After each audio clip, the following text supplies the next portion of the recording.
Hey guys, tonight we're kicking things off with something a bit more bitey, and not in a pleasant way.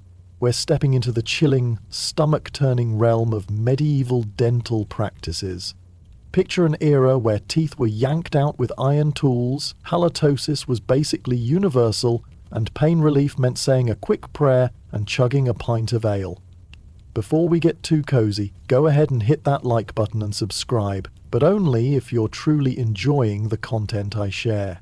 Drop a comment letting me know where you're watching from and what time it is on your end. I always love seeing how far this little community stretches across the globe. Now, lower the lights, maybe switch on a fan for that soothing hum in the background, and let's settle into tonight's tale together. If a dentist appointment has ever made you anxious, just be thankful you weren't around in medieval Europe, where the person pulling your tooth was likely the village blacksmith, and your dental exam came with a good dose of screaming. Your tale as a medieval tooth puller begins not with dreams of glory but with the sour reek of decay that clings to every breath. You're born in a cramped, single-room hovel. Its floor a packed layer of earth, its roof a sagging weave of straw, and its occupants, your family, utterly convinced that rancid breath is as natural as sunrise. Toothbrushes are a foreign concept, unknown to even the wealthiest in your village. Soap, a rare commodity, is reserved for pampered nobles or monks plagued by rashes or divine obsession with cleanliness.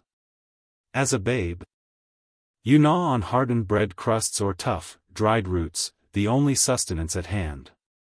Teething offers no gentle relief, no chilled rings or soothing balms.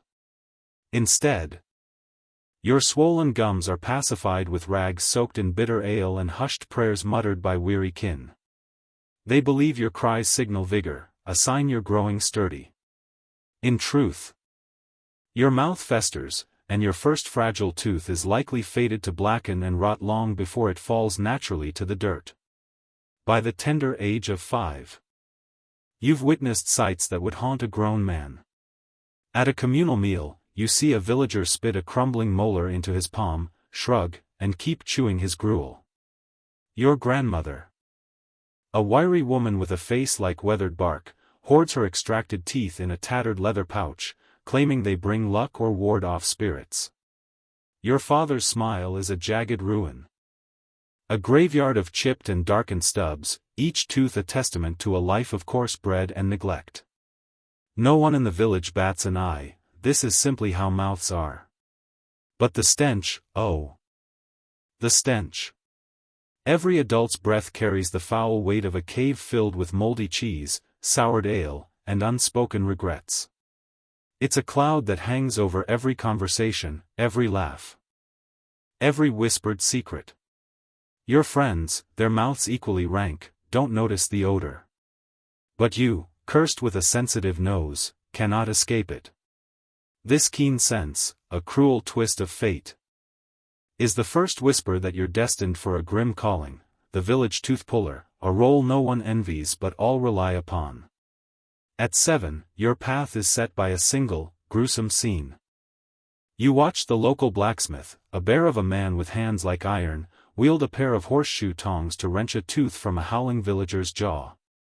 The patient's screams pierce the air. Blood streams down his chin, and yet he stumbles to his feet afterward, muttering gratitude through a crimson grimace. You, too curious for your own good, pepper the blacksmith with questions. Why did it bleed so much? Could the tooth have been saved? Why did he scream like that? Annoyed but amused, they thrust a blood-soaked rag into your hands and tell you to mop up the mess. In that moment, without ceremony or choice, you become the apprentice. No title is bestowed, no oath sworn.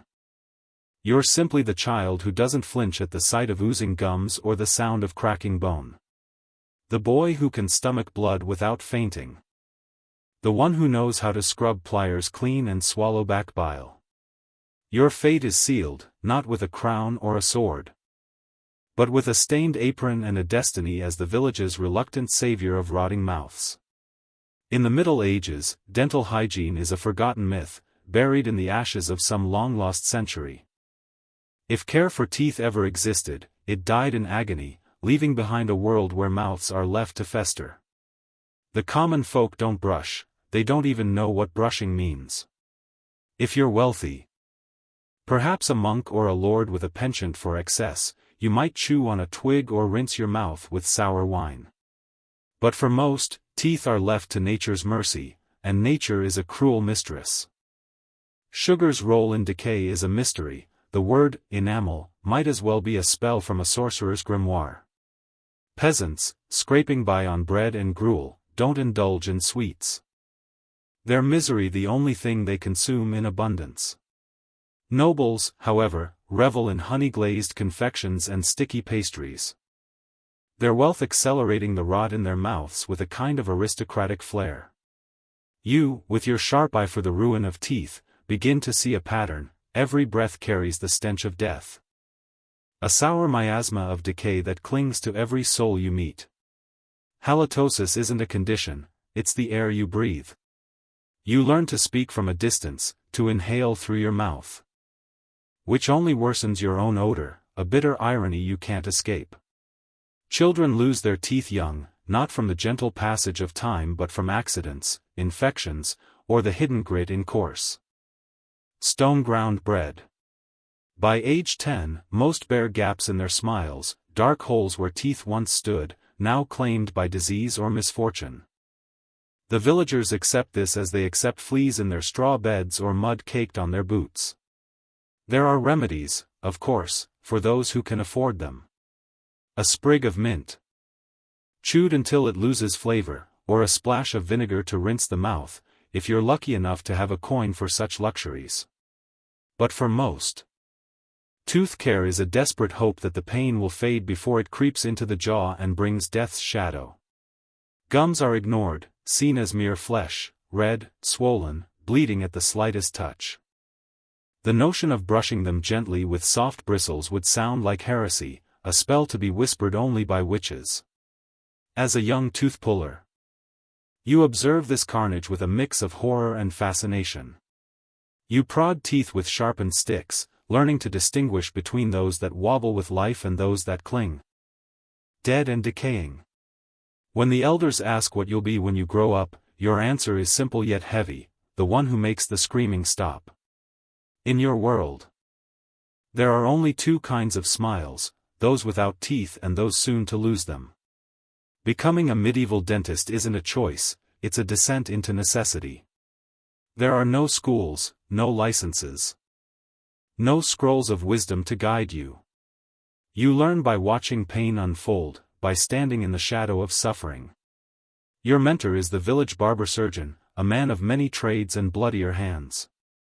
He trims beards, lances boils, sets fractured bones, and saws off gangrenous limbs before the midday meal. Pulling teeth is just another chore on his grim list. You, his apprentice, begin at the bottom, sweeping dirt floors, holding down thrashing patients, fetching buckets of steaming water not for cleanliness but for the spectacle of it. Your first week, you witness a leg amputation performed with a dull saw and a leather strap as the only numbing agent. You faint twice, your vision swimming, but by the second week, you're steady enough to hold a torch aloft. By the third, you're bracing heads as your master yanks molars with tongs meant for forging iron. You ask too many questions: why the tooth snapped, why the blood won't stop, and for your curiosity, you're promoted to clean-up duty, mopping blood, collecting pus, gathering teeth that clatter into a bowl like grim trophies. Your mentor is a practical man, his teachings blunt as his tools. If it's loose, yank it, he grumbles. If it's black, yank it faster. Speed matters more than finesse. Infection, he says, is God's judgment, not your burden. A quick prayer before a pull earns extra coin, a performance as much as a plea. There are no texts to study, only the raw lessons of instinct, superstition, and repetition. You learn which teeth come free with a twist and which shatter, leaving you with a wailing peasant and a broken tool. When things go wrong, and they often do, you deflect blame to demons, poor diet, or the alignment of the stars. Astrology is a convenient excuse when an abscess festers or a patient foams at the mouth. You assist with battlefield wounds, applying leeches or stitching gashes, but tooth days are your proving ground. As your master puts it, nothing humbles a man like bleeding from his face. Through blood and screams, you grow not into a healer but into a reliever of torment, a man who trades agony for coin in a world where pain is currency. Your tools are not instruments of precision but relics of a brutal trade, more suited to a dungeon than a healer's bench. Pliers, thick and rusted, were forged for pulling nails or shaping horseshoes, not extracting teeth. Their handles carry the sour stink of sweat and iron, their grip unsteady but brutal. The tooth key, a cruel, twisted crank, is meant to wrench a tooth sideways until it pops free, but it often snaps the tooth in half, leaving you to dig out roots while the patient sobs into their sleeve. You wield hooks and scrapers, one curved like a shepherd's crook, another sharpened like a crude spoon, to clear abscesses, packing them with moldy bread or charred ashes, never sterile. Then there's the mallet, a blunt persuader for teeth too stubborn for pliers. A well-aimed tap might dislodge a molar, a miss could crack the jaw. These tools, handed down from your master's master, bear notches, perhaps a craftsman's mark, perhaps a tally of those who didn't survive. Cleaning is an afterthought, a quick swipe with a rag, a pass-through flame for show, not sanitation. Bloodstains are a badge, proof of your trade's grim toll. Your task is to keep them ready, not pristine, for the next soul clutching a swollen jaw, begging for swift relief. These are not tools of healing but implements of mercy, deciding whether a man leaves with a gap-toothed grin or doesn't leave at all. Dental knowledge in your time is a tapestry of myth and desperation. Toothaches aren't traced to decay or bacteria, such concepts are centuries away. Instead, the villagers blame worms, tiny, malevolent creatures said to burrow into teeth, gnawing relentlessly like pests in a granary.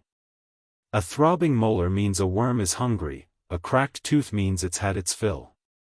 You nod gravely when asked, "Is it the worms again, master?" Because it's always the worms. Some claim pain is divine retribution for sins, lying, vanity, or gorging on honeyed bread. Your role is to extract the offending tooth, as if banishing a demon with iron pincers. Patients often demand a prayer before you begin, a ritual to calm their nerves, and perhaps yours. Knowing how quickly an infection can turn deadly. Your mentor swears by an old trick: place a roasted onion beside the aching tooth to lure the worm out. You've seen only steam and tears. Never a worm, but the patient's faith holds firm. You learn chants and rituals, whispering threats to the worms, dripping melted wax mixed with herbs and goat fat to smoke them out. These fail. But belief is a balm. People crave reasons for their suffering, even fantastical ones. You play the part: healer, priest, worm charmer. All while wielding tools that could double as weapons in a world plagued by invisible mouth fiends. Your first extraction is a trial by fire. Edric, a weathered farmer with a week-long toothache, staggers in, his wife claiming he hasn't slept, eaten, or prayed. His molar is a blackened wreck, its gums swollen to bursting. Your master steps back, arms folded: "Prove your hands." Edric grips the stool, eyes wild with fear. You mutter a half-hearted prayer, your hands slick with sweat as you grasp the pliers. On 3, you whisper. But you twist on 2, a trick your master taught to spare the patient dread. The tooth holds fast. Edric's scream is raw, like a beast being flayed. You push harder, hearing a sickening crack. But only half the tooth comes free, leaving a jagged shard buried in the gum. Your master grunts, "Finish it." The next moments blur, blood, curses, the scrape of metal. You wrench out the fragment, nearly tumbling backward. Edric slumps, pale, his mouth a red ruin. You pack the wound with wine-soaked herbs, hands trembling. He mumbles thanks, dazed by pain. Your master slaps your shoulder. Not terrible. Just a slight jaw crack. That night, you sleep with the tooth in your pocket, a grim relic of your first battle. The smell becomes your shadow. At first, it's a faint sourness you mistake for spoiled stew or your master's unwashed feet. Then you realize it's mouths, rotting teeth, a vile brew of pus, blood, and decayed scraps trapped in crevices. Every open jaw unleashes a stench that lingers, soaking into your apron, your hair, your very skin. Fear has its own odor, sharp and metallic, mingling with the rot, the garlic breath. The damp wool of tunics, and the faint despair of those who know relief comes at a cost. You abandon candles and herbs to mask it, they're useless.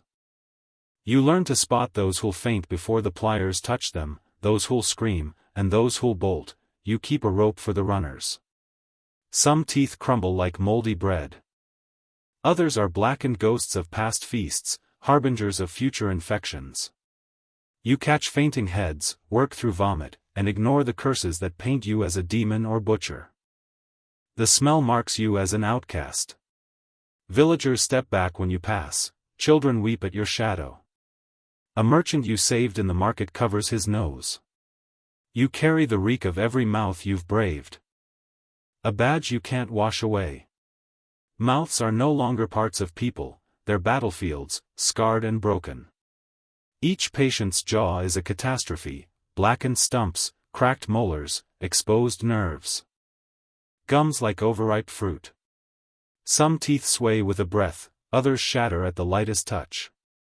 You've seen maggots in gums and learned not to ask why. Infections pulse, boils under tongues. Cysts behind molars, jaws that throb with every heartbeat. You once drained an abscess the size of a small apple, the patient weeping gratitude. You work swiftly.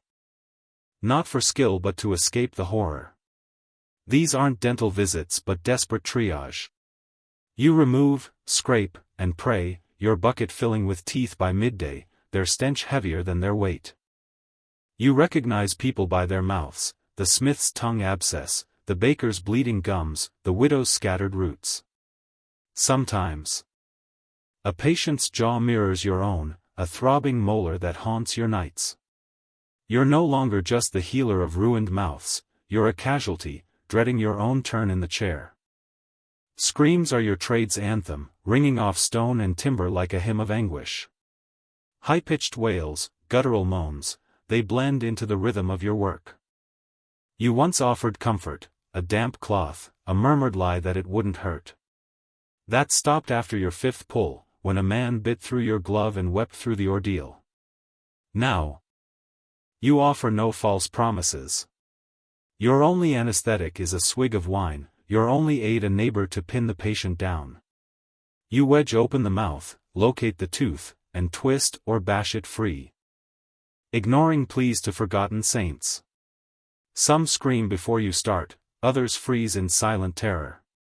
You've seen fainting, vomiting, even those who soil themselves mid-pull, yet you press on. They call you demon, butcher, devil's hand. One swore you were hell's agent, punishing gluttony with iron claws, a grim compliment. Most don't thank you. They stagger off, clutching bloody jaws. Muttering oaths. A nod or coin is your reward. A jaw intact is your triumph. In a world without solace, you trade pain for lesser pain, and they'll curse you for it. Then comes the bite. A miller, snarling through a swollen cheek, demands you end his torment. His molar is a crumbling ruin, barely clinging to festering gums. You probe with a finger, your error. He clamps down. Teeth sinking into flesh. Pain sears through you. You scream, he screams, someone in the next room joins in. Your master pries his jaw open with a tooth key's blunt end. Your fingers torn. Nail half gone, swelling fast. No antiseptic, just wine and a prayer for divine mercy. You bind it tightly and work on, 5 more pulls waiting. By night, fever grips you, your hand a throbbing mass. For days, you rave about teeth and holy visions. Your finger heals, but never bends right, a permanent scar. The miller, guilt-ridden and toothless, sends bread yearly. You switch to a metal probe. Cautious now. In your trade, human jaws are the true beasts. Nobles, draped in silk and pomp, fare no better. Their wealth buys sweets, candied fruits, honeyed cakes, that rot their teeth faster than any peasant's gruel. In grand halls, you kneel beside velvet chairs, peering into jaws as ravaged as any beggar's. Abscesses bulge, gums fester. Teeth blacken like cursed relics. They demand discretion, quiet work. They groan theatrically, faint with flourish, or whine about bitter rinses. One lady insisted her shattered tooth was merely out of place. You pulled it in 3 bloody pieces. They request wax fillings or toxic white lead to mask gaps. You once carved an ivory tooth that fell out mid-banquet.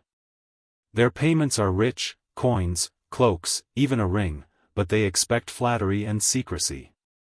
Yet their decay humbles them. Rich or poor, rot spares no one. You're the great leveler, pliers in hand, reminding all that beneath silk or rags, every jaw crumbles the same. Your reputation grows, but not as a savior. You're the tooth man. A specter in the village. Taverns fall silent when you enter, children hide behind skirts. A man spits at your feet, muttering of plague bringers.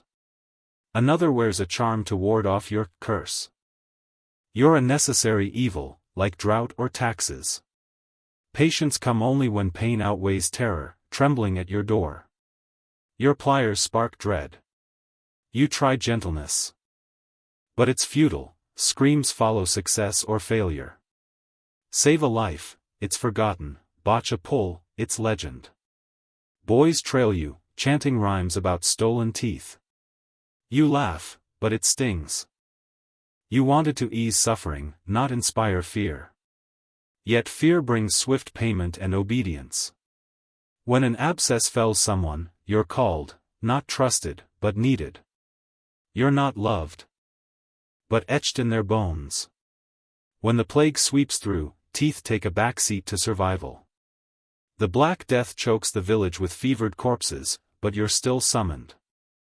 You've faced pus before, drained rot, packed wounds. You shift to lancing boils, swollen necks, black gums, lymph nodes like stones. You heat your blade, slice, and watch pus burst like overripe fruit. You don't flinch anymore. Patients pay with bread, boots, or promises they won't live to keep. Your workshop becomes a crypt, the smell of death thicker than ever. You mark survivors on your door to stay sane. Some whisper you know secrets priests don't, calling you the poison drainer. In a dying world, being less deadly is power. You cut, drain, and pray. Sleepless, silent, alive. Your own tooth turns traitor. A dull ache in your back molar grows, a familiar foe. You gargle wine, chew cloves, but the pain creeps into your skull. Your dreams filled with worms and falling teeth. Your apprentice is too green to trust. So, alone, you pull it. With a wooden wedge and pliers, you grip and twist, the pain raw and personal. Blood floods your mouth, but relief follows. The tooth clatters into your bowl, joining its kin. You don't pack the wound, pride, not negligence. The gap lingers, a scar of your own agony. A reminder of every scream you've silenced. No grand finale awaits. An old man in a bloodied apron, hands knotted, eyes dim, you work slower. Another tooth crumbles in your mouth. You sip broth now. Your tongue probing gaps like a soldier on a ruined field. Villagers won't honor you. You're no priest or knight, just the man who dulled their pain. Your grave will be shallow. Your name scratched on wood, if at all. But your work lives, in jaws that chew without torment, in children spared infection. Your bucket of teeth, hidden beneath your bench, is your monument. A testament to a life of blood, rust, and mercy. When you die, the workshop falls silent, but the screams will return for another to quell. The cultural exchanges of ancient textiles warrant deeper exploration. The Phoenicians, masters of the murex dye, traded their purple fabrics to Minoan Crete, where they adorned priestesses during rituals to the sea goddess. A single murex snail yielded a drop of dye, requiring thousands to color a single robe, a process so costly it rivaled gold. In the Indus Valley, cotton bales reached Sumerve Dilmun, a Persian Gulf trade hub, where they were rewoven into konaks for temple offerings. These exchanges, recorded in cuneiform ledgers, were diplomatic as much as economic, with gifts of cloth sealing alliances. Elam, a Mesopotamian neighbor, produced woolen shawls embroidered with mountain motifs, traded to Babylon for lapis lazuli, their patterns influencing Assyrian robes. Dilmun's pearl-adorned belts, worn by priests, reached Harappa, where they inspired shell-inlaid sashes. These threads of trade wove a global tapestry, each fabric carrying stories of distant lands. Rituals added spiritual weight to clothing. In Egypt, linen swaddling of mummies was a sacred act, priests chanting to Osiris as they wrapped bodies in strips dyed with saffron. Mesopotamian women wove woolen veils for Inanna's festivals, their looms blessed with incense. Chinese silk robes, embroidered with phoenixes, were burned as offerings to ancestors, their ashes believed to carry prayers to the heavens. These practices, rooted in faith, made clothing a conduit to the divine, each stitch a plea for favor or protection. Long before the shimmer of silk or the crisp folds of tailored linen, there was only skin, human skin, vulnerable to the relentless assault of sun, frost, wind, and clawing insects. In the dawn of humanity, clothing was not a matter of vanity or style but a desperate shield against nature's cruelty. Early humans, scattered across unforgiving landscapes, turned to whatever lay within reach: the hides of hunted beasts, strips of flexible tree bark, reeds twisted into crude mats, or grasses knotted into primitive belts and skirts. These were not garments in the modern sense but makeshift armor, barriers between flesh and the elements. A wolf's pelt might stave off the chill of a winter night, but its scent could draw the attention of a prowling predator, marking the wearer as both hunter and potential prey. Survival trumped aesthetics, and warmth or protection was the sole measure of success. Yet, even in these primal days, clothing began to whisper more than utility. A man draped in the thick hide of a slain bear was not just warm, he was a figure of prowess, his attire a silent boast of strength and courage. A woman adorned with an intricately woven skirt of dried grasses might signal wisdom, perhaps as a healer, elder, or keeper of tribal lore.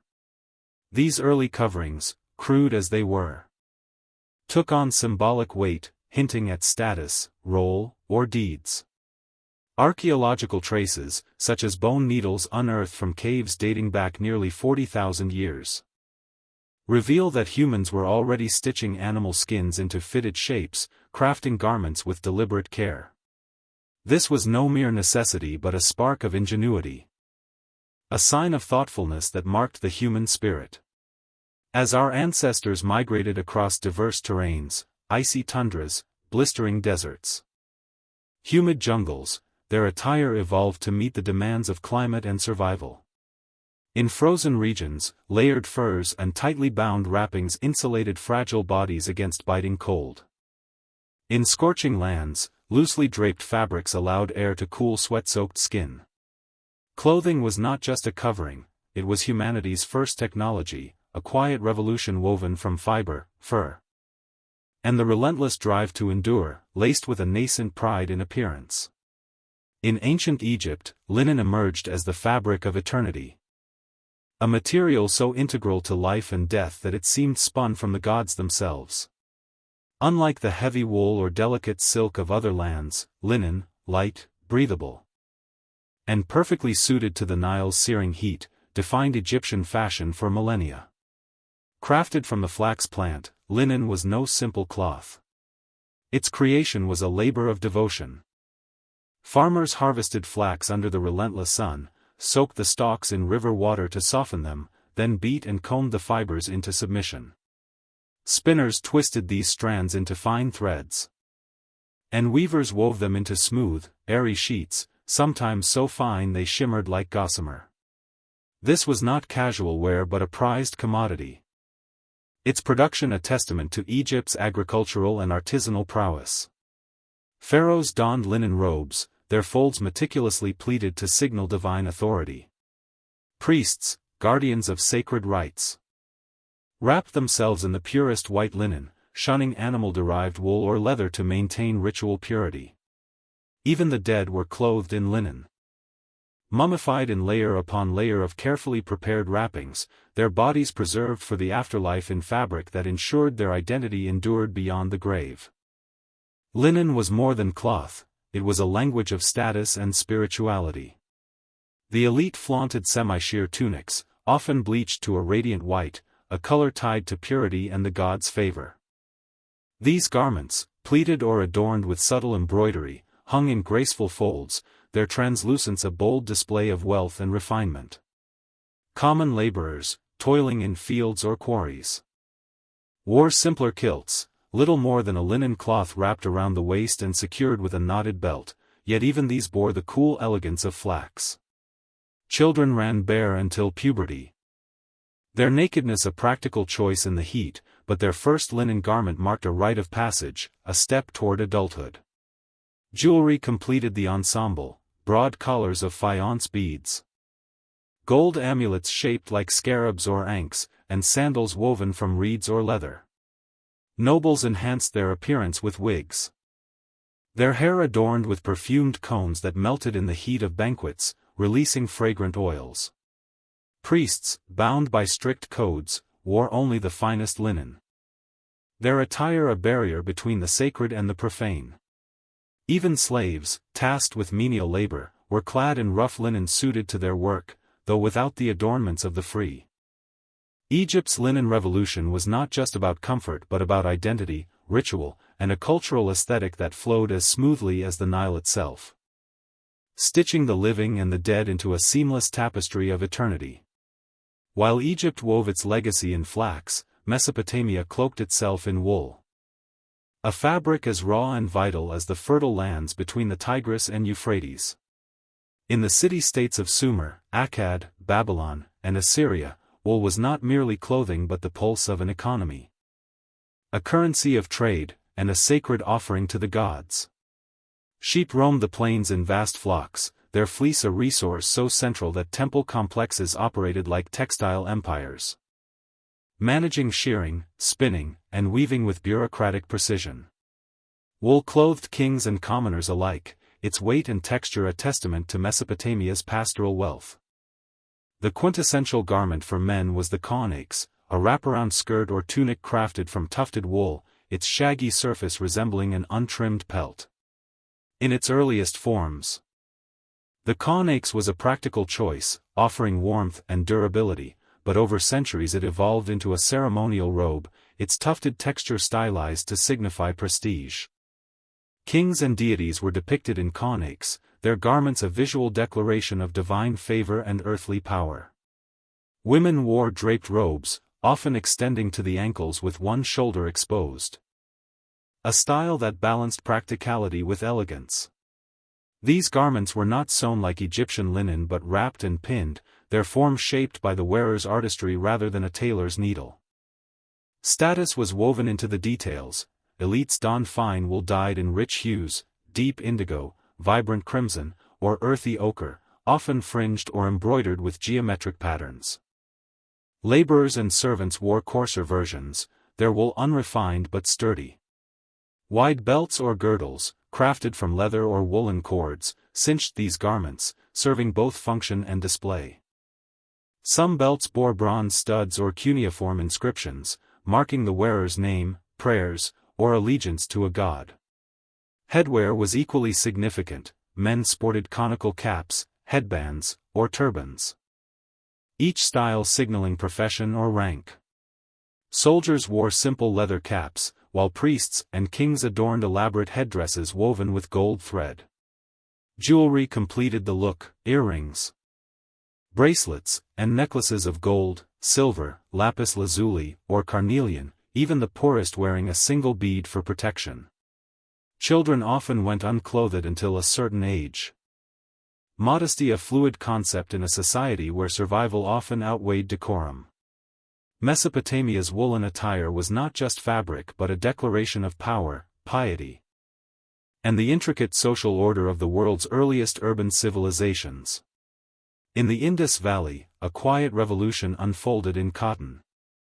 A fabric so soft and breathable it seemed a gift from the earth itself. Over 5,000 years ago, the people of Mohenjo-Daro and Harappa cultivated cotton, spinning and weaving it into garments that were centuries ahead of their time.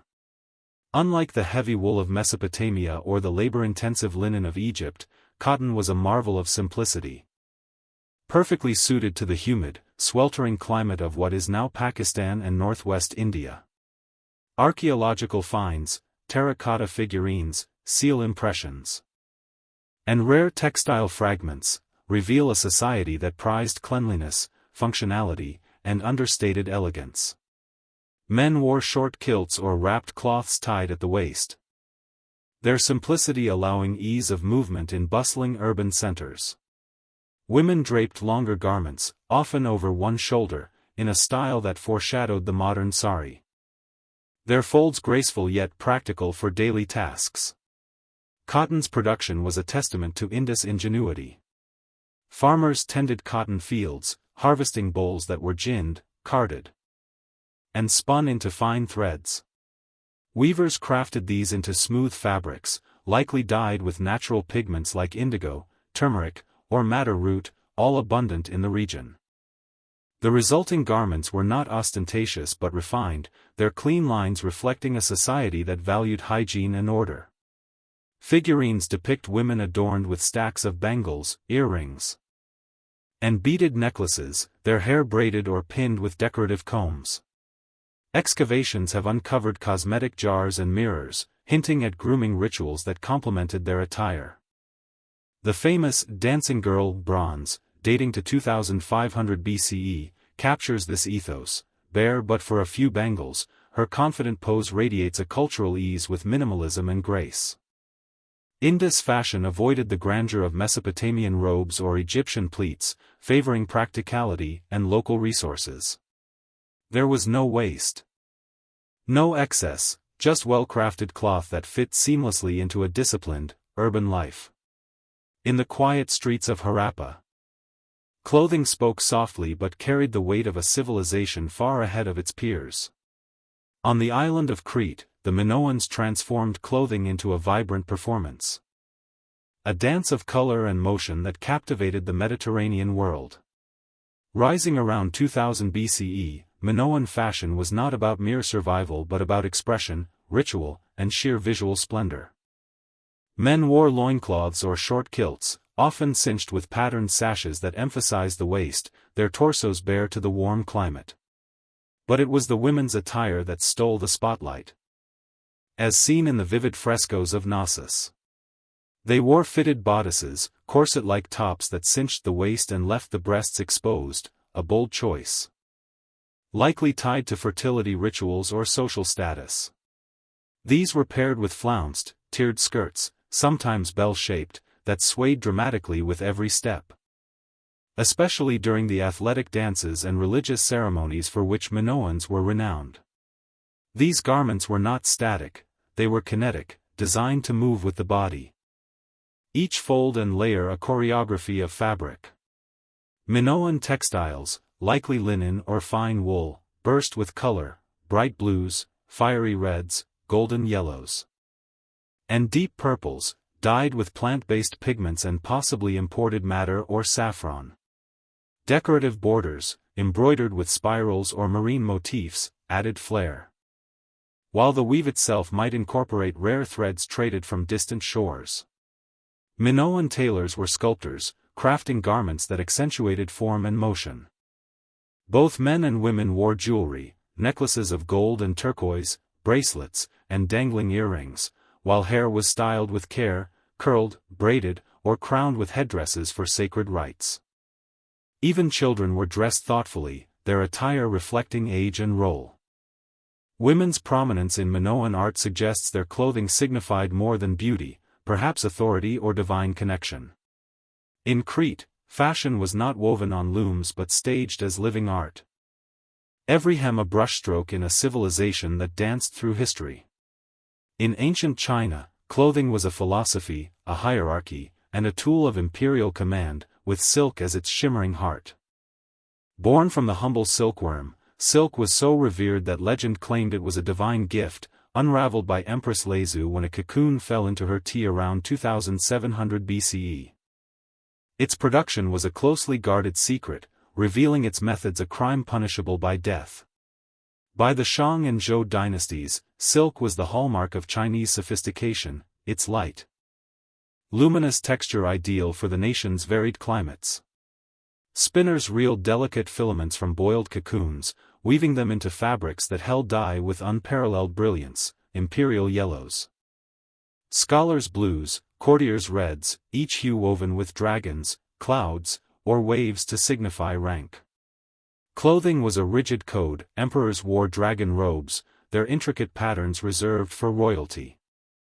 Commoners were barred from certain colors or weaves, their attire plain by decree.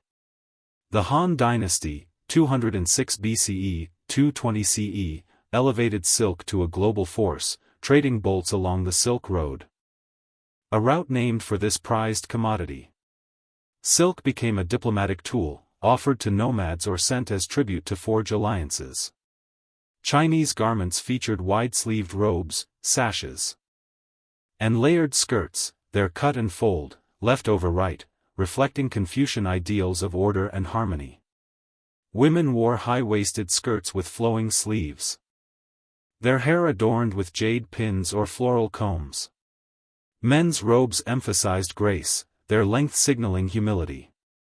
Clothing was expected to mirror inner virtue, a visual sermon on cosmic balance. Silk was not just fabric but a language of power, identity, and belonging, its soft threads weaving China's social fabric into a tapestry of imperial control. Ancient Greece draped its identity in elegance, crafting clothing that was less about tailoring and more about architectural grace. The chiton, a rectangular sheet of linen or wool, was the foundation, folded, pinned at the shoulders with bronze fibulae, and belted at the waist.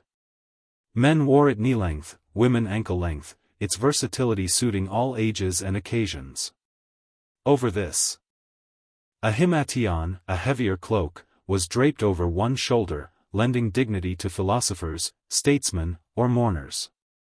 Greek fashion prized simplicity, reflecting a belief that outer form should echo inner virtue.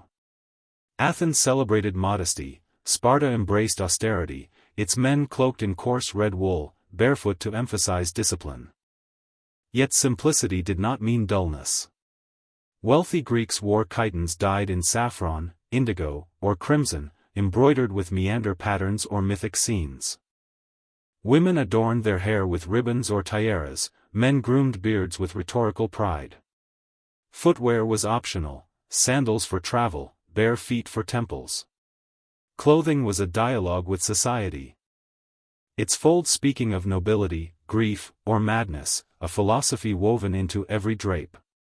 Rome stitched its clothing to law and rank, each garment a declaration of Romanitas. The toga, a vast, semicircular woolen cloth, was the ultimate symbol of citizenship, reserved for male citizens and draped with practiced precision. Plain togas marked free men. Purple-bordered togas signified magistrates, and the rare toga picta, dyed entirely purple with gold embroidery, was worn by emperors or triumphant generals. Purple, extracted from murex snails, was costlier than gold, its hue a badge of divine favor. Everyday wear was the tunic, short for men, long for women, with senators distinguished by broad purple stripes. Women layered stolas, sleeveless dresses, with palace, shawls that added modesty. Footwear, from sandals to senators' red shoes, reflected status. Even slaves had designated attire, their rough tunics a mark of servitude unless their master chose to display wealth. In Rome, Clothing was a public scroll, proclaiming citizenship, ambition, and morality with every fold.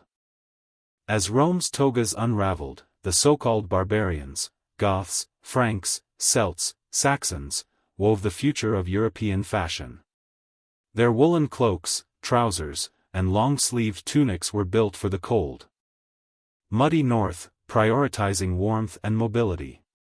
Trousers, scorned by Romans, were a barbarian innovation, adopted by soldiers and eventually ubiquitous. Men wore belted tunics. Women layered dresses pinned with ornate brooches. Dyes, reds, blues, greens, added vibrancy, with checkered patterns hinting at Celtic tartans. Jewelry, from bronze fibulae to amber beads, bore tribal symbols. Hair was styled, braided for women, long or tattooed for warriors. Barbarian attire laid the foundation for medieval wardrobes, practical yet rich with cultural pride. Ancient clothing was more than fabric, it was the thread that bound civilizations, from Egypt's linen to barbarian trousers, weaving identity, power, and human resilience across millennia. Before the gleam of silk or the tailored precision of linen, there was only flesh, human flesh, exposed to the relentless bite of frost, the scorch of desert sun, and the sting of swarming flies. In humanity's earliest chapters, clothing was not a canvas for vanity but a shield forged from necessity. Scattered across primal landscapes, our ancestors scavenged nature's offerings. Hides torn from slain beasts, bark peeled from ancient trees, reeds twisted into brittle mats, or grasses knotted into crude skirts and belts. These were not garments in the modern sense but desperate armor, barriers between fragile bodies and a world that offered no mercy. A wolf's pelt might warm a shivering hunter through a winter night, but its lingering scent could summon predators, marking the wearer as both victor and potential prey. Protection was paramount, aesthetics were an afterthought, if they existed at all. Yet, even in these raw beginnings, clothing began to whisper meaning beyond survival. A man cloaked in the massive hide of a felled bear was not merely warm, he was a symbol of prowess. His attire a silent saga of courage. A woman adorned with a skirt of intricately woven grasses might signal wisdom, perhaps as a healer or tribal elder, her garb a mark of authority. These crude coverings, born of necessity, took on the weight of identity, hinting at status, role, or triumph. Archaeological traces, like bone needles unearthed from caves dating back 40,000 years, reveal the dawn of human ingenuity. These tools, carved from antler or mammoth ivory, allowed early humans to stitch hides into fitted shapes, crafting garments with deliberate care. This was no fleeting act but a leap of thought, a sign of planning and pride that set humans apart. As our ancestors migrated across diverse terrains, frozen tundras, sun-baked savannas, humid jungles, their attire evolved to meet the demands of survival. In icy realms, layered furs and tightly bound wrappings insulated against bone-chilling winds, each seem a testament to endurance. In scorching deserts, loosely draped fabrics, woven from plant fibers, allowed sweat to evaporate, cooling the body beneath a merciless sun. Clothing was humanity's first technology. A quiet revolution spun from sinew, fiber, and the relentless drive to persist. It was also a canvas for expression. However faint, a spark of individuality that grew brighter with each passing millennium. In ancient Egypt, linen emerged as the fabric of divinity. A material so woven into the culture that it seemed a gift from the Nile itself. Unlike the heavy wool of Mesopotamia or the delicate silk of distant China, linen, light, breathable, and perfectly suited to Egypt's searing climate, defined the nation's aesthetic for millennia. Crafted from the flax plant, linen was no simple cloth but a labor of devotion. Farmers toiled under the relentless sun to harvest flax, their hands stained by river mud as they soaked the stalks to loosen their fibers. Artisans beat and combed these strands, transforming them into fine threads that spinners twisted with wooden spindles. Weavers, seated at looms in shaded courtyards, wove these threads into smooth, airy sheets. some so fine they shimmered like moonlight on water. This process, etched in tomb reliefs, was a cornerstone of Egypt's economy. Its labor-intensive nature a testament to the civilization's agricultural and artisanal prowess. Pharaohs donned linen robes, their pleated folds a symbol of divine authority. Each crease a nod to the gods who blessed the Nile's bounty. Priests, guardians of sacred rites, wrapped themselves in the purest white linen.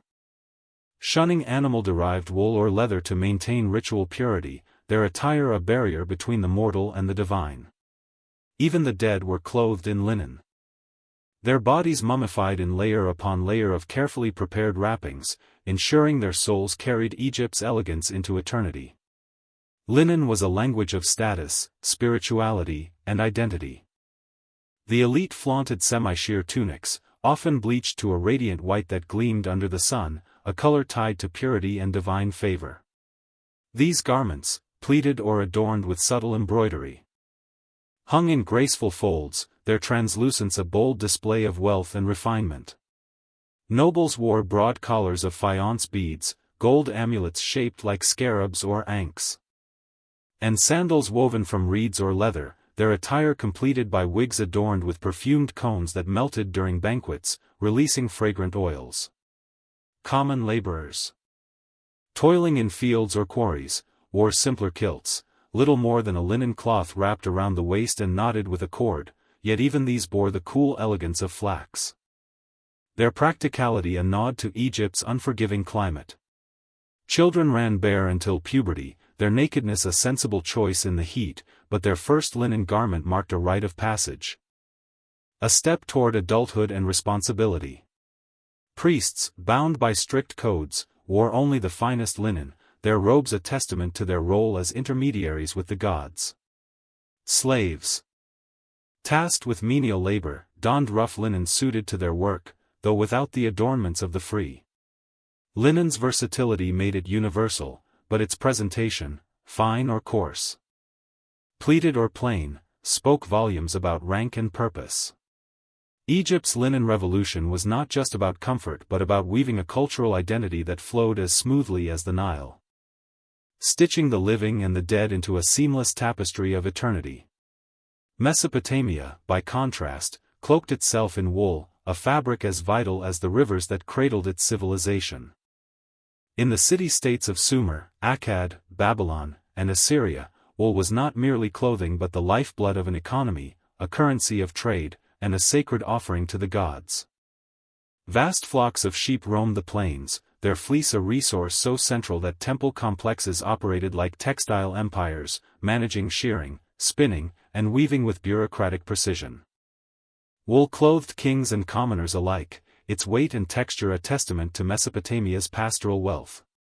The quintessential garment for men was the khanaks, a wraparound skirt or tunic crafted from tufted wool, its shaggy surface resembling an untrimmed pelt.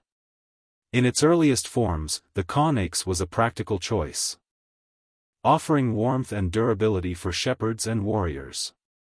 Over centuries, it evolved into a ceremonial robe, its tufted texture stylized to signify prestige, as seen in statues of kings and deities. Their garments a visual hymn to divine favor and earthly power. Women wore draped robes, often ankle-length with one shoulder exposed, a style that balanced practicality with elegance. These garments were not sewn but wrapped and pinned, their form shaped by the wearer's artistry rather than a tailor's needle. Status was woven into the details. Elites donned fine wool dyed in rich hues, deep indigo from woad, vibrant crimson from Kermes insects, or earthy ochre from clay, all produced through labor-intensive processes that underscored Mesopotamia's wealth. Laborers and servants wore coarser wool, unrefined but sturdy. Their garments functional yet still bearing the region's distinctive aesthetic. Wide belts or girdles, crafted from leather or woolen cords, cinched these garments, serving both utility and display. Some belts bore bronze studs or cuneiform inscriptions, recording the wearer's name, prayers, or allegiance to a deity like Ishtar or Marduk. Headwear was equally significant. Men sported conical caps, headbands, or turbans, each style signaling profession or rank, soldiers in simple leather caps, priests in elaborate headdresses woven with gold thread. Kings in crowns adorned with lapis lazuli. Jewelry completed the ensemble, earrings, bracelets, and necklaces of gold, silver, or carnelian, even the poorest wearing a single bead for protection. Children often went unclothed until a certain age, modesty a fluid concept in a society where survival trumped decorum. Mesopotamia's woolen attire was a declaration of power, piety, and the intricate social order of the world's earliest urban civilizations. The Indus Valley, over 5,000 years ago, birthed a quiet revolution in cotton. A fabric so soft and breathable it seemed a gift from the earth itself. In the meticulously planned cities of Mohenjo-daro and Harappa, cotton was cultivated, spun, and woven into garments that were centuries ahead of their time, perfectly suited to the humid, sweltering climate of modern-day Pakistan and northwest India. Archaeological finds, terracotta figurines, seal impressions, and rare textile fragments, reveal a society that prized cleanliness, functionality, and understated elegance. Men wore short kilts or wrapped cloths tied at the waist, their simplicity allowing ease of movement in bustling urban centers where traders, artisans, and priests mingled. Women draped longer garments, often over one shoulder, in a style that foreshadowed the modern sari, their folds graceful yet practical for daily tasks like grinding grain or tending hearths. Cotton's production was a marvel of Indus ingenuity. Farmers tended cotton fields along the Indus River, harvesting bolls that were ginned, carded, and spun into fine threads using wooden spindles. Some preserved in archaeological digs. Weavers crafted these threads into smooth fabrics on looms, likely weighted with clay whorls found at sites like Harappa. These fabrics were dyed with natural pigments, indigo for deep blues, turmeric for golden yellows, madder root for reds, all abundant in the region and traded as far as Mesopotamia. The resulting garments were not ostentatious but refined, their clean lines reflecting a society that valued hygiene and order, as evidenced by the Great Bath of Mohenjo-daro. A monumental public facility. Figurines depict women adorned with stacks of bangles, earrings, and beaded necklaces, their hair braided or pinned with decorative combs. Excavations have uncovered cosmetic jars, bronze mirrors, and shell inlays, hinting at grooming rituals that complemented their attire. The Dancing Girl, bronze, a 2500 BCE masterpiece, captures this ethos. Bare but for a few bangles, her confident pose radiates a cultural ease with minimalism and grace. Indus fashion avoided the grandeur of Mesopotamian robes or Egyptian pleats, favoring practicality and local resources. There was no waste, no excess, just well-crafted cloth that fit seamlessly into a disciplined, urban life. A testament to a civilization that thrived through quiet innovation. On Crete, the Minoans transformed clothing into a vibrant performance. A dance of color and motion that captivated the Mediterranean world. Rising around 2000 BCE, Minoan fashion was not about mere survival but about expression, ritual, and visual splendor. Men wore loincloths or short kilts, often cinched with patterned sashes that emphasized the waist, their torsos bare to the warm Aegean climate. Women, however, stole the spotlight, as seen in the vivid frescoes of Knossos. They wore fitted bodices, corset-like tops that cinched the waist and left the breasts exposed, a bold choice, likely tied to fertility rituals or social status. These were paired with flounced, tiered skirts, sometimes bell-shaped, that swayed dramatically during the athletic dances and bull-leaping ceremonies for which Minoans were renowned. These garments were kinetic, designed to move with the body. Each fold and layer a choreography of fabric that turned wearers into living art. Minoan textiles, likely linen or fine wool, burst with color, bright blues from woad, fiery reds from madder, golden yellows from saffron, and deep purples possibly traded from Phoenician dye markets. Decorative borders, embroidered with spirals, rosettes, or marine motifs like octopuses, added flair. while the weave might incorporate rare threads from Egypt or Anatolia. Minoan tailors were sculptors, crafting garments that accentuated form and motion. Their seams reinforced with intricate stitching. Both men and women wore jewelry, necklaces of gold and turquoise, bracelets, and dangling earrings, while hair was styled with care, curled, braided, or crowned with headdresses for sacred rites. Even children were dressed thoughtfully, their attire reflecting age and role. Women's prominence in Minoan art suggests their clothing signified more than beauty, perhaps authority or divine connection, as priestesses led rituals to goddesses like Potnia.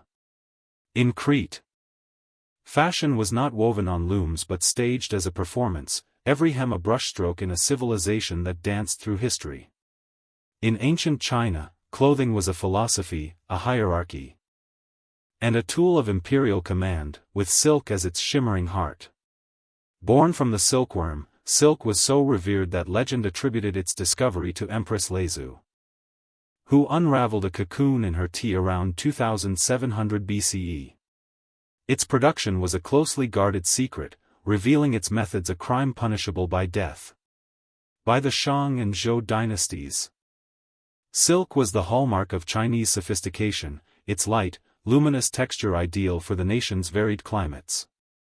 Spinners reeled delicate filaments from boiled cocoons, weaving them into fabrics that held dye with unparalleled brilliance, imperial yellows reserved for emperors, scholars' blues, courtiers' reds, each hue woven with dragons, clouds, or waves to signify rank.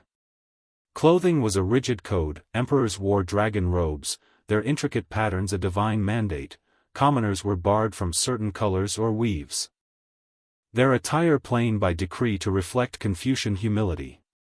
The Han dynasty, 206 BCE, 220 CE, elevated silk to a global force, trading bolts along the Silk Road, a route named for this prized commodity. Silk became a diplomatic weapon, offered to nomads or sent as tribute to forge alliances with Xiongnu or Parthian rulers. Chinese garments featured wide-sleeved robes, sashes, and layered skirts, their cut, left over right, reflecting Confucian ideals of cosmic order.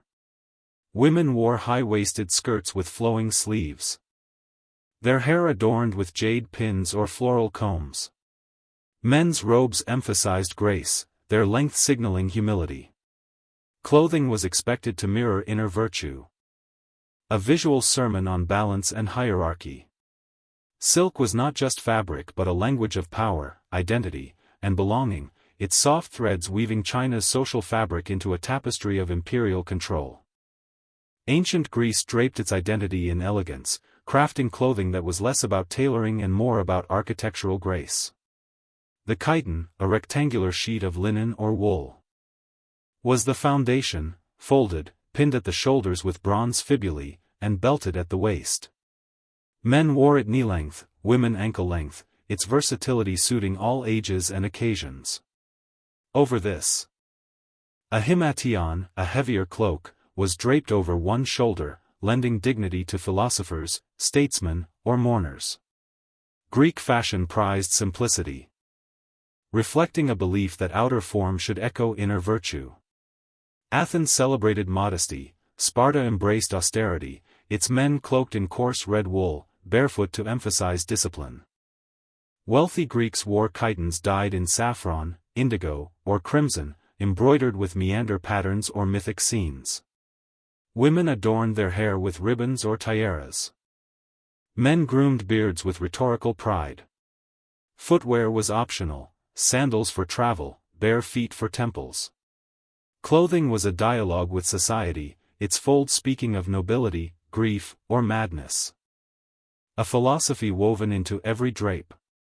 Rome stitched its clothing to law and rank, each garment a declaration of Romanitas.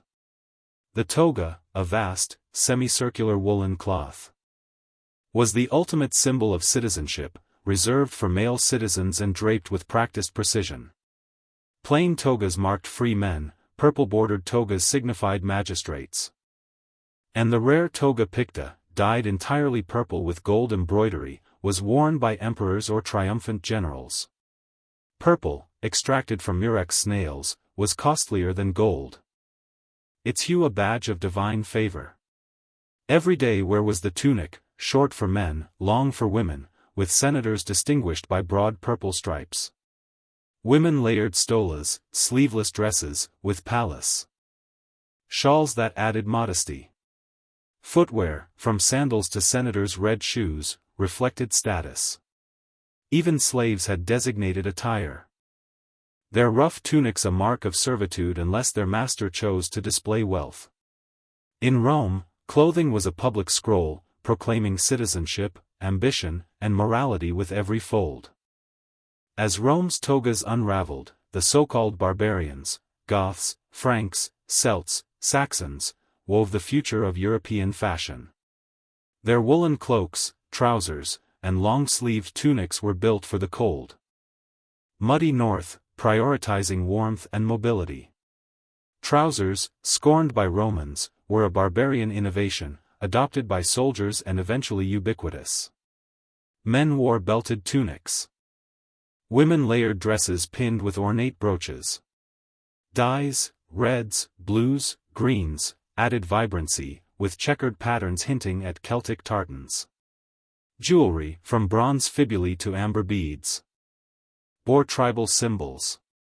Hair was styled, braided for women, long or tattooed for warriors. Barbarian attire laid the foundation for medieval wardrobes, practical yet rich with cultural pride. The production of ancient textiles was a saga of labor and innovation. In Egypt, flax retting, soaking stalks in the Nile's shallows, required weeks of patience, followed by beating and combing to extract fibers. Mesopotamian wool was dyed with kermes or indigo, processes recorded in cuneiform tablets that detail trade with Phoenician merchants. Indus cotton was ginned with wooden rollers, a technique that spread to Persia. Minoan looms, weighted with clay whorls, produced intricate weaves, some traded to Mycenaean Greece. Chinese silk required boiling cocoons in precise conditions, a craft guarded by imperial decree. Archaeological finds, spindle whorls at Harappa, loom weights at Knossos, dye vats at Ugarit, reveal the scale of these industries, often led by women whose labor underpinned empires. Clothing also played a ritual role. Egyptian priests changed linen robes daily, each fold a prayer to Osiris. Mesopotamian kings donned sacred konakes for ziggurat ceremonies, their attire pleasing Inanna. Indus figurines suggest cotton veils worn during fertility rites, perhaps linked to mother goddesses. Minoan women's flounced skirts swirled in dances to honor Potnia, their movements a divine offering. Chinese silk robes, embroidered with cosmic symbols, aligned wearers with the mandate of heaven. Greek chitons, draped in white for funerals, mourned the dead, while Roman togas, donned for triumphs, celebrated victory. Barbarian cloaks, pinned with ancestral brooches, invoked tribal spirits. Clothing was a bridge to the divine, each thread a prayer. Trade wove these civilizations together. The Silk Road, nascent in the Bronze Age, carried Chinese silk to Parthia, where it was rewoven into Persian robes. Phoenician murex dye, harvested off Tyre, colored Roman togas and Minoan skirts. Indus cotton reached Sumer, exchanged for lapis lazuli. Egyptian linen clad Mesopotamian elites, traded for Babylonian wool. These exchanges, recorded in Amarna letters and Hittite tablets, were diplomatic as much as economic, binding empires through fabric. Minor civilizations, like Elam with its woolen shawls or Dilmun with its pearl-adorned belts, added to this tapestry, their attire blending local and foreign influences. Ancient clothing was more than fabric, it was the thread that bound civilizations, from Egypt's linen to barbarian trousers, weaving identity, power, and human resilience across millennia. The cultural exchanges of ancient textiles warrant deeper exploration. The Phoenicians, masters of the murex dye, traded their purple fabrics to Minoan Crete, where they adorned priestesses during rituals to the sea goddess. A single murex snail yielded a drop of dye, requiring thousands to color a single robe. A process so costly it rivaled gold. In the Indus Valley, cotton bales reached Sumer via Dilmun, a Persian Gulf trade hub, where they were rewoven into konaks for temple offerings. These exchanges, recorded in cuneiform ledgers, were diplomatic as much as economic, with gifts of cloth sealing alliances. Elam, a Mesopotamian neighbor, produced woolen shawls embroidered with mountain motifs. Traded to Babylon for lapis lazuli, their patterns influencing Assyrian robes. Dilmun's pearl-adorned belts, worn by priests, reached Harappa, where they inspired shell-inlaid sashes.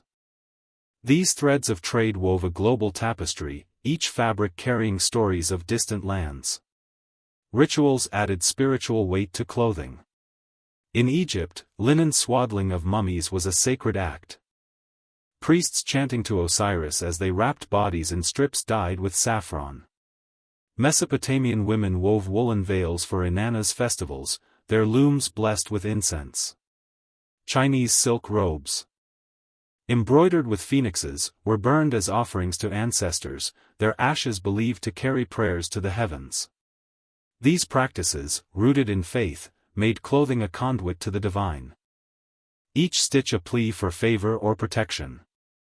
In the crucible of the Late Bronze Age, where empires clashed over the Fertile Crescent's fragile heart, Queen Tati emerged as a beacon of resilience and cunning. Born in the 14th century BCE, she ruled Amurru, a modest kingdom nestled in the rugged hills of what is now Syria and Lebanon. Amurru was no titan like Egypt, with its golden pharaohs, or the Hittites, whose iron-willed kings carved empires from stone. It was a precarious buffer state.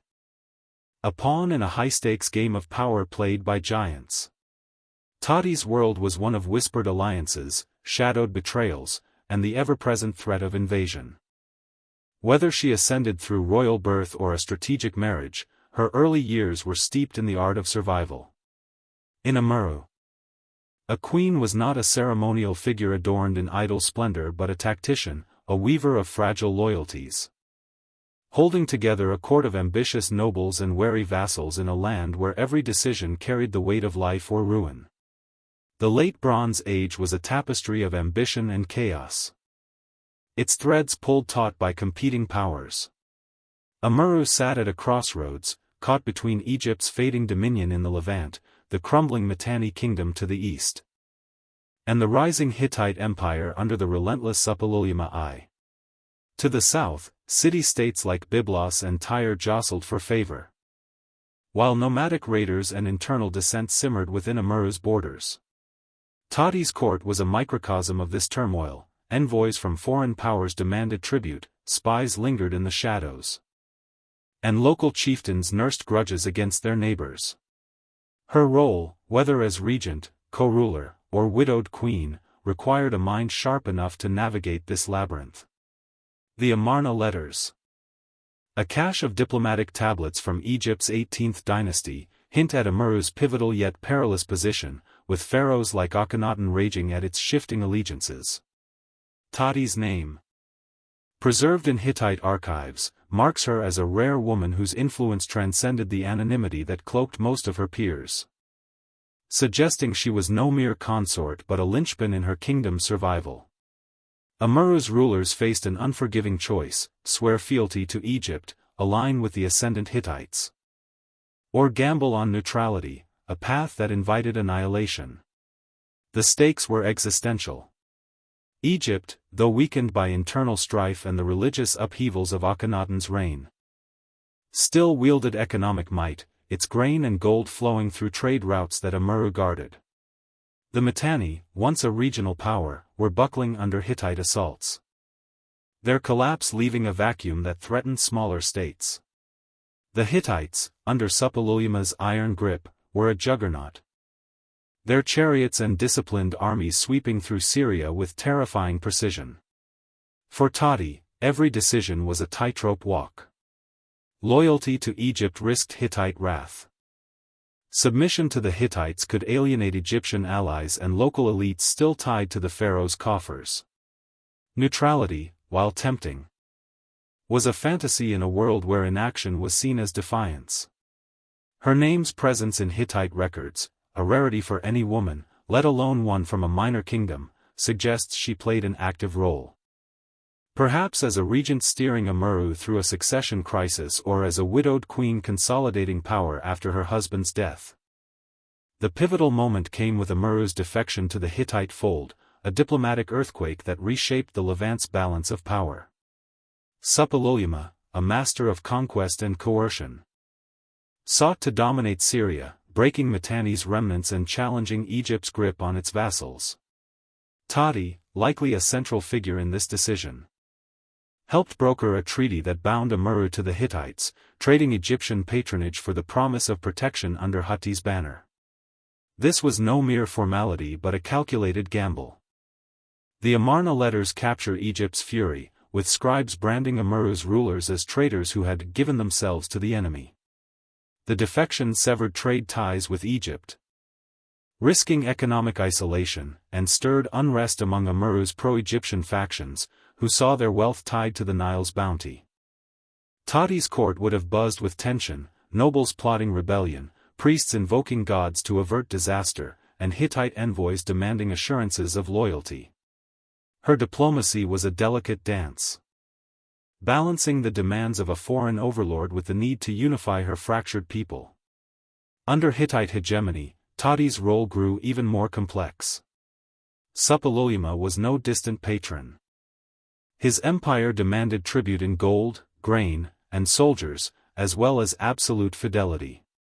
Hittite garrisons likely dotted Amurru's hills, their presence a reminder of the cost of defiance. Envoys from Hati's capital, Hattusa, would have scrutinized Tati's court, expecting swift compliance with orders to fortify borders or supply troops for campaigns against Egypt or rebellious vassals. Yet Tati maintained her influence, her name etched in Hittite tablets as a respected partner, not a subservient puppet. This suggests she was adept at soothing local unrest. Perhaps through strategic marriages between her kin and Amurru's chieftains, or by securing trade routes that brought cedar, wine, and olive oil to Hittite markets. Her court, though small, was a hub of activity, artisans crafting seals for treaties, scribes recording tribute payments, and messengers racing to deliver her carefully worded missives. Unlike Egypt's queens, whose power rested on the might of a vast dynasty, Tati operated in a precarious realm, her authority rooted in wit and resilience rather than monumental wealth. Tati's diplomacy extended beyond survival to the preservation of Amurru's identity. The kingdom's ports and mountain passes were vital to regional trade, linking Mesopotamia's markets to Mediterranean shores. By aligning with the Hittites, Tati ensured Amurru remained a conduit for goods, from lapis lazuli to dyed textiles, rather than a battleground. She likely hosted banquets for Hittite officials, presenting gifts of local craftsmanship to cement alliances, while quietly reassuring her people that their traditions, perhaps rituals to the storm god Tezhub or the goddess Ashira, would endure under foreign oversight. Her ability to navigate these dual roles, vassal to a superpower and guardian of a small kingdom, marks her as a figure of extraordinary skill. In a male-dominated era, where women's voices were rarely recorded, Tati's visibility in Hittite archives is a testament to her impact, a whisper of agency preserved in clay. The Bronze Age's collapse between 1200 and 1150 BCE cast a shadow over Tati's legacy. This was an era of cataclysm, empires crumbled under the weight of drought, famine, and invasions by the enigmatic sea peoples, whose ships razed coastal cities. Amurru, once a diplomatic linchpin, became a casualty of this chaos. Hittite power waned, Egypt retreated, and the trade routes Tati had guarded fell silent. Her final years are lost to history, swallowed by the collapse that erased entire kingdoms. She may have died before the worst, or perhaps she witnessed Amurru's fall. Her court overrun by raiders or abandoned by fleeing nobles. Yet her name endures, a faint echo in Hittite records, marking her as a woman who shaped her world against impossible odds. Unlike the celebrated queens of Egypt or Mesopotamia, Tati left no grand tombs or statues, only the fragile imprint of her decisions on clay tablets. Her legacy is not in stone but in the survival of her people through a turbulent age, a testament to a queen who danced with empires and refused to fade. In the crucible of the late Bronze Age, where empires vied for supremacy over the Levant's fertile heart, Queen Tati stood as a figure of resilience and cunning, her name a rare whisper in a world that seldom recorded women's deeds. Born in the 14th century BCE, she ruled Amurru, a modest kingdom perched in the rugged hills of modern-day Syria and Lebanon. Amurru was no colossus like Egypt, with its gilded pharaohs commanding vast armies, nor was it a juggernaut like the Hittite Empire, whose iron-willed kings reshaped the Near East with chariot and spear. It was a fragile buffer state, a pawn caught in the crosshairs of giants, Egypt's waning dominion, the collapsing Mitanni kingdom, and the ascendant Hittites under Suppiluliuma I. Tati's world was a labyrinth of intrigue, where envoys bore honeyed words laced with threats, spies lurked in the shadows of cedar-beamed halls, and the threat of invasion hung like a storm cloud. Whether she rose through royal lineage or a strategic marriage to a ruling prince, her formative years were steeped in the arts of diplomacy, survival, and leadership. In Amurru, a queen was no mere ornament, draped in finery for courtly display. She was a strategist, a unifier, weaving together a fractured coalition of nobles, merchants, and priests in a land where a single misstep could invite annihilation. The late Bronze Age was a cauldron of ambition, its politics as volatile as the volcanoes that punctuated its landscapes. Amurru sat at a strategic crossroads, its ports and mountain passes linking Mesopotamia's bustling markets to the Mediterranean's azure shores. To the south, city-states like Byblos and Tyre vied for Egyptian favor, their harbors swollen with ships laden with grain and papyrus. To the east, the Mitanni, once a formidable power, buckled under Hittite assaults, their collapse sending ripples of instability through the region. To the north, the Hittites, led by Suppiluliuma's relentless vision, carved a Syrian empire, their diplomats and armies pressing smaller states into submission. Tati's court was a microcosm of this chaos, a mosaic of competing interests. Egyptian envoys demanded tribute in gold and loyalty, offering protection that grew less certain with each passing year. Hittite messengers, clad in woolen tunics adorned with bronze, pressed for allegiance, their promises of security backed by the threat of chariots. Local chieftains, wary of foreign domination, nursed rivalries, some clinging to Egypt's wealth, others eyeing the Hittites' rising star. Nomadic raiders, ever present on Amurru's fringes, exploited any sign of weakness, their raids a reminder that peace was a luxury few could afford. Tati, whether as regent for a young heir, co-ruler beside a king, or a widowed queen consolidating power, navigated this storm with a mind honed for survival. Her name, etched in Hittite cuneiform tablets, is a testament to her agency, a rare acknowledgement in an era that often silenced women's voices. Amurru's rulers faced a stark trilemma: pledge fealty to Egypt, align with the Hittites, or pursue neutrality, a path that invited destruction in a world where indecision was defiance. Each choice carried existential risks. Egypt, though weakened by the religious upheavals of Akhenaten's reign and internal strife, still wielded economic might. Its grain fed Amurru's people during lean harvests, its gold enriched merchants, and its scribes recorded every vassal's oath in the Amarna archives. Yet, Egypt's grip on the Levant was slipping, its garrison stretched thin, its pharaohs distracted by heresy and courtly intrigue. The Mitanni, once a counterweight to Egypt, were no longer a viable ally, their cities sacked by Hittite forces, their royal line reduced to vassalage. The Hittites, under Suppiluliuma's iron hand, were an ascending force, their armies disciplined, their diplomacy ruthless. Aligning with Hutti promised protection but demanded tribute, troops, and absolute loyalty, terms that could choke a small kingdom's autonomy. Neutrality, while tempting, was a fantasy, a state that refused to choose sides risked becoming a battleground. its fields trampled by foreign boots. Tati's role in this high-stakes game was pivotal, her name's presence in Hittite records suggesting she was not a bystander but a decision-maker. Perhaps steering Amurru through a succession crisis or holding the throne after a king's untimely death.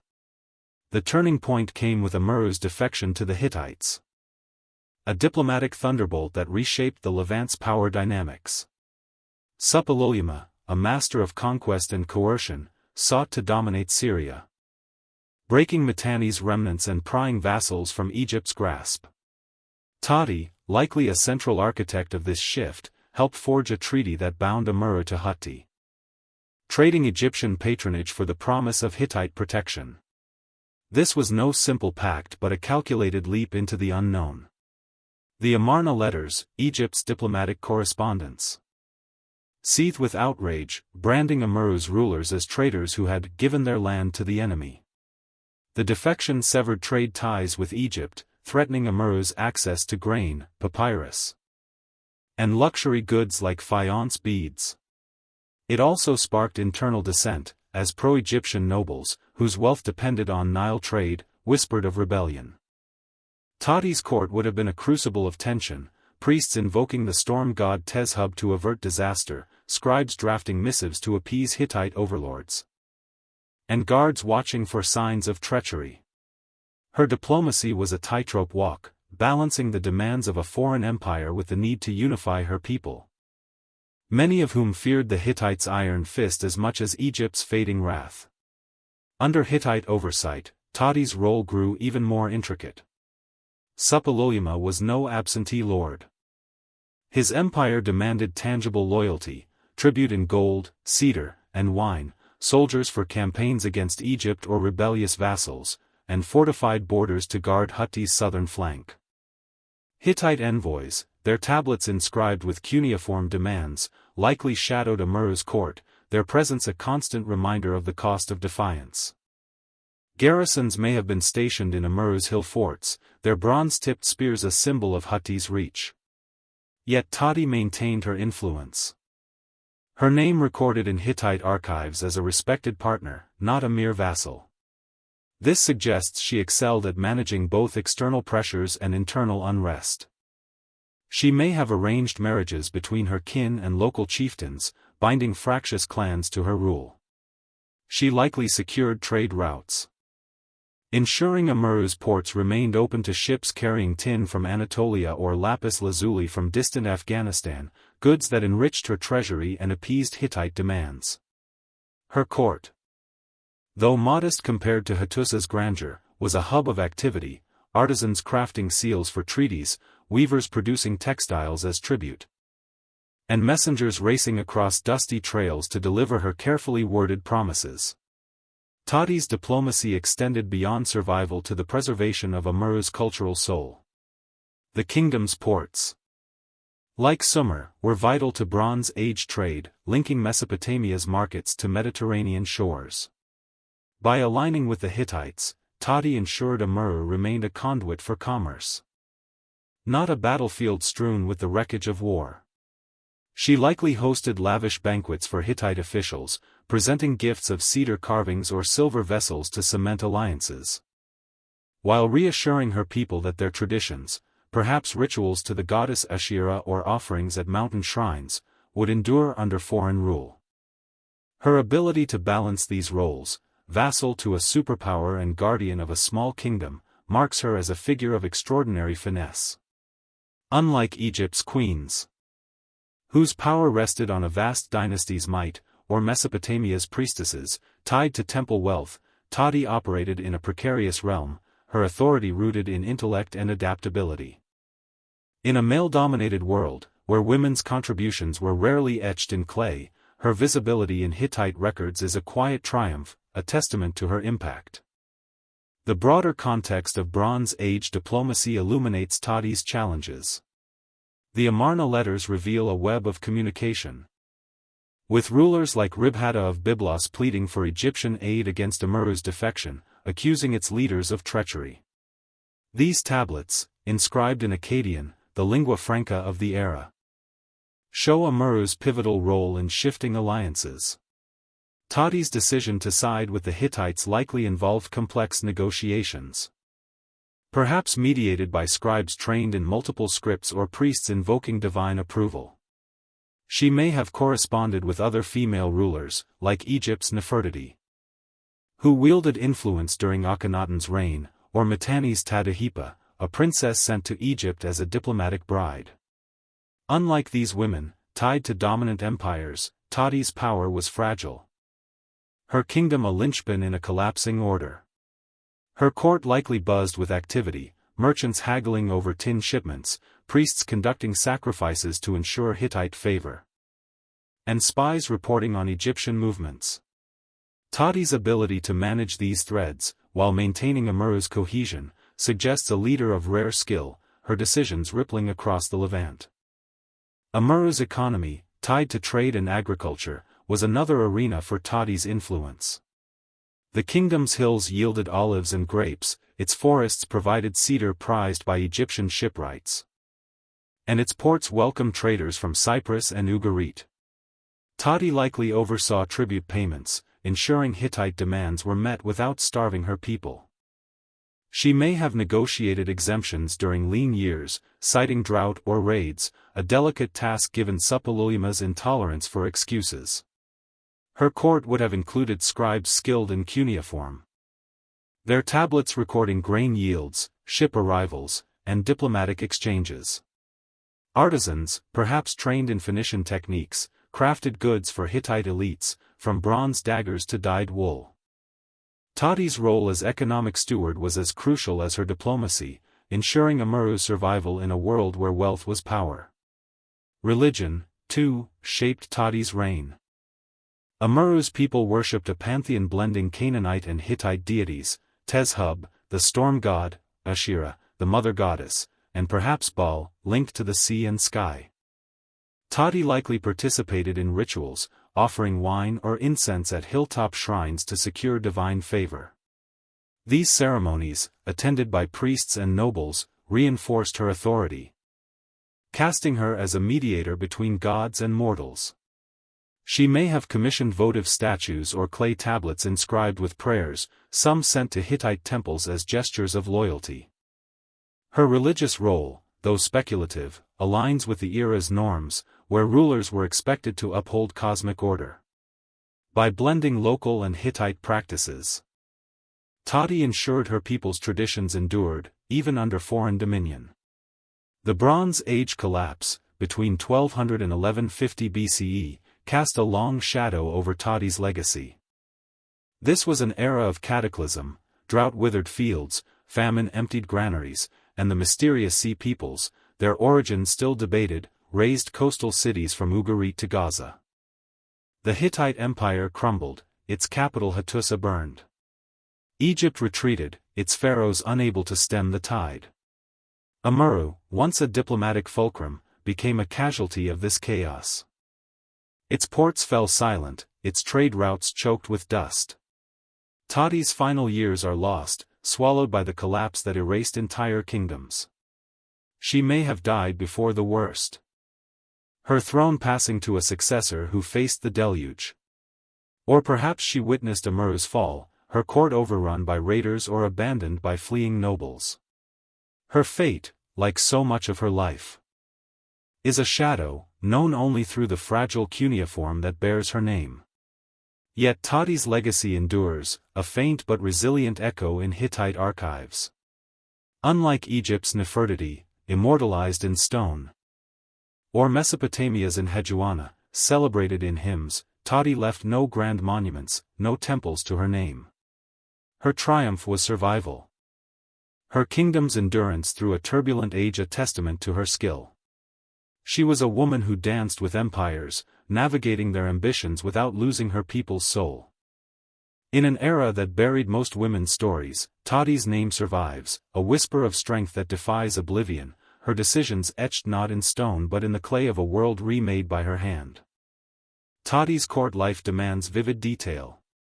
Her throne room, a cedar-beamed hall hung with dyed wool tapestries, buzzed with activity, scribes scratching cuneiform on clay, priests burning myrrh to honor Tezhub, and merchants presenting amphorae of wine as tribute.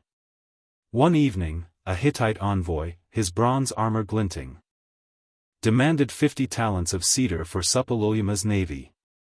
Tati, clad in a linen robe with lapis beads, deflected with charm, offering 30 talents and a promise of loyalty.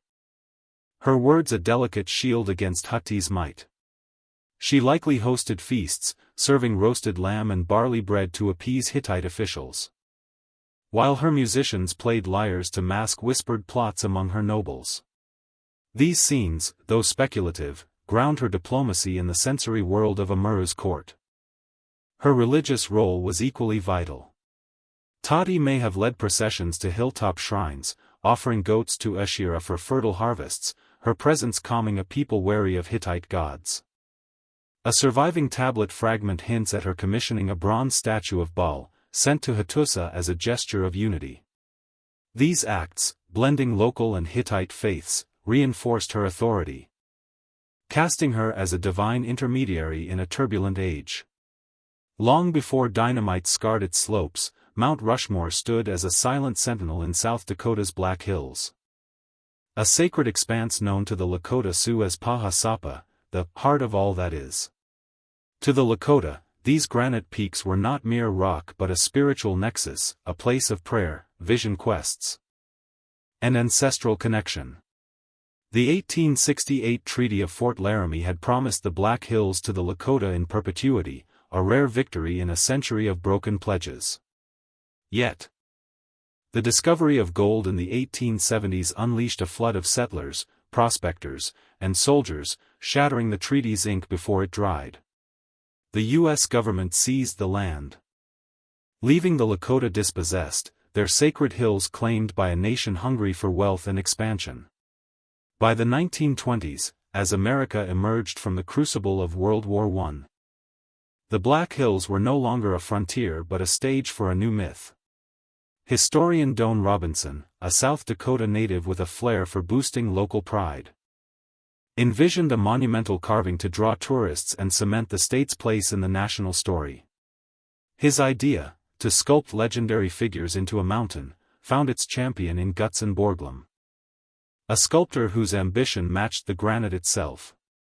Thus began the transformation of a Lakota holy site, renamed Mount Rushmore after a passing New York lawyer, into a colossal shrine to 4 American presidents, Washington, Jefferson, Lincoln, and Roosevelt, etched into stolen land with dynamite and dreams.